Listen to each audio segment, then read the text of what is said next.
Hi everybody, my name is Ben Williams and I'm the owner of Casco Bay Studios here in Portland, Maine. And today I'm going to show you a couple of the toys and gadgets I've made, which mostly use this little thing, which is called an Arduino microcontroller, tiny computer type of thing. So here we go. I'll show you a couple of things I made and I hope you enjoy it.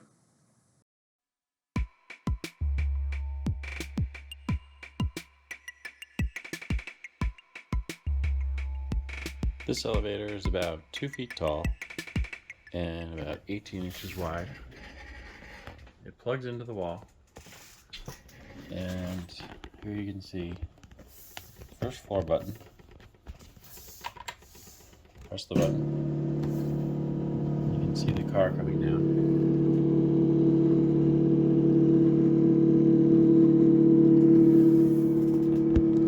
Press the bottom. Door opens up. Take out your thing, toy, car, whatever, and if it gets stuck in the door, there's a safety mechanism that keeps it from shutting on the toy. Move it out. Door closes. Let's take a look and see how it all works. There's what's called a microcontroller, which is responsible for the functions of the elevator, and it responds to the different button presses and switch activations that happen inside. The microcontroller is called an Arduino, which is actually this board underneath, and this board on top is called a shield, and it's a motor shield which helps drive the different motors inside the elevator. There's two different types of motors. There is a servo motor, which is this here. There's one on each door. And then there's a stepper motor, which is at the top, which pulls the elevator car up and down.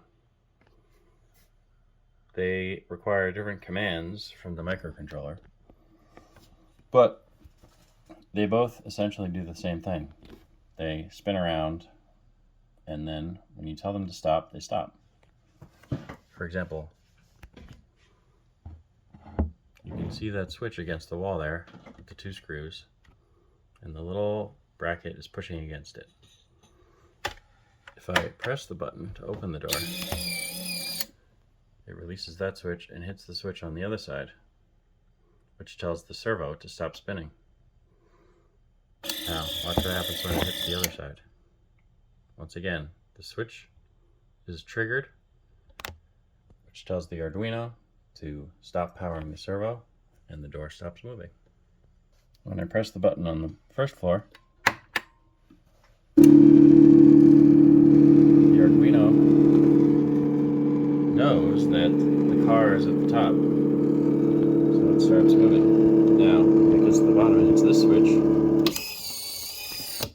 tells it that the car is at the bottom where it's supposed to be.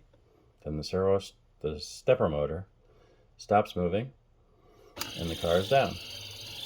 Then the servo is triggered to open the door and close the door. So the Arduino responds to input from different switches and sensors. This one here, when the car is at the top, the counterweight over here hits the switch at the bottom. And that tells the Arduino that the car is at the top. It should open the door. Here it comes. You can see the door safety mechanism inside. There's another little momentary switch. This bracket, which is 3D printed, which I designed. If something blocks the way of the door, it's that little black switch which tells the Arduino to move the door back open. Then it goes forward. If nothing blocks it, it shuts all the way. Let's hit the button one more time, and you can see what it feels like to ride in the elevator.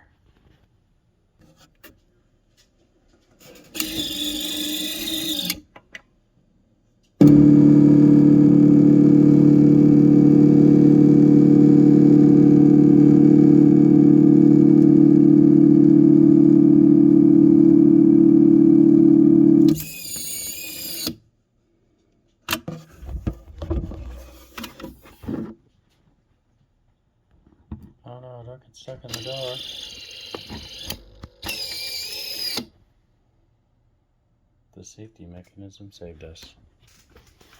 Pip. Good boy.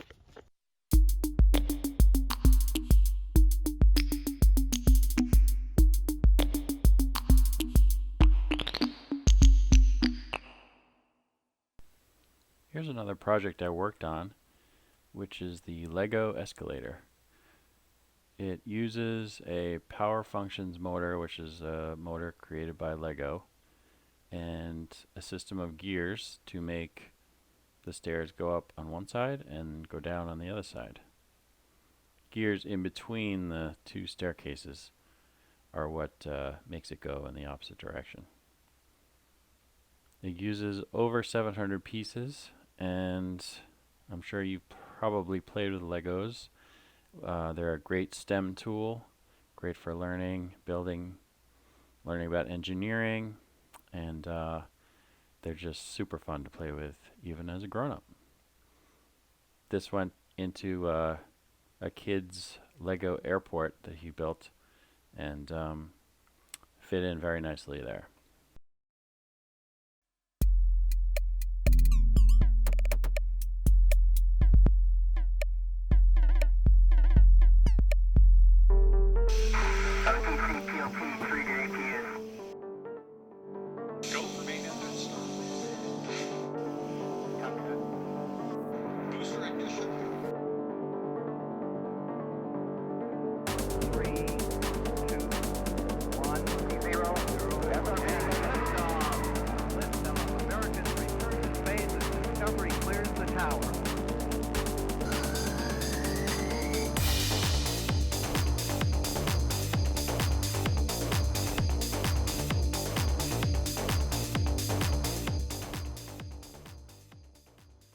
Hey everyone, what's up?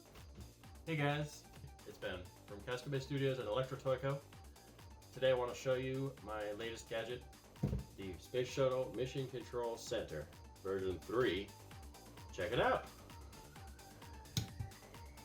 First, let me say that this is a toy, or maybe a prop, and it's designed to spark creativity and imagination. It does not actually control the space shuttle.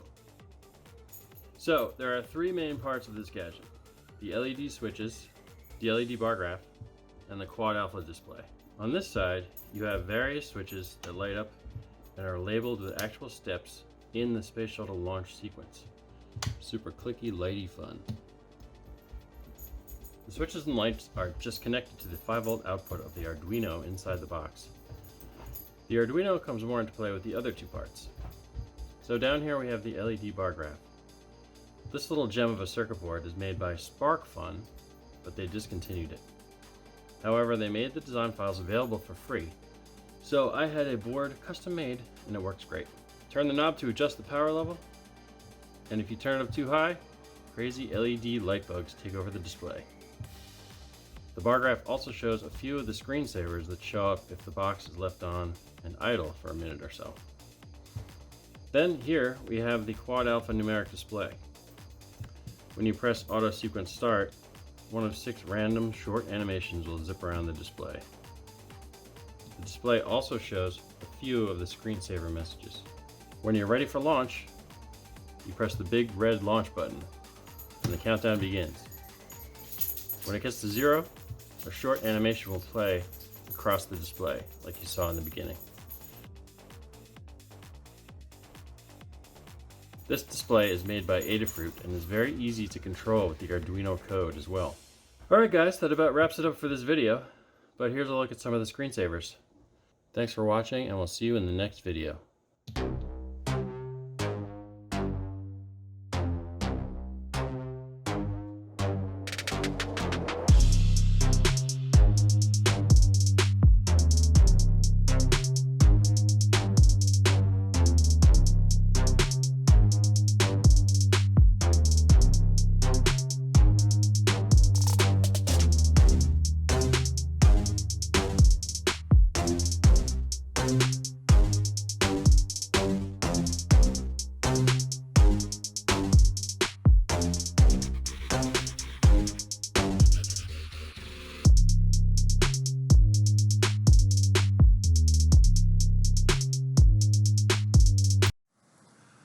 right, everybody. Thanks for watching, and I hope you enjoyed learning about some of the things I've made. And make sure you go out and experiment and make some stuff of your own. Have a great day. Enjoy the rest of the STEM Expo.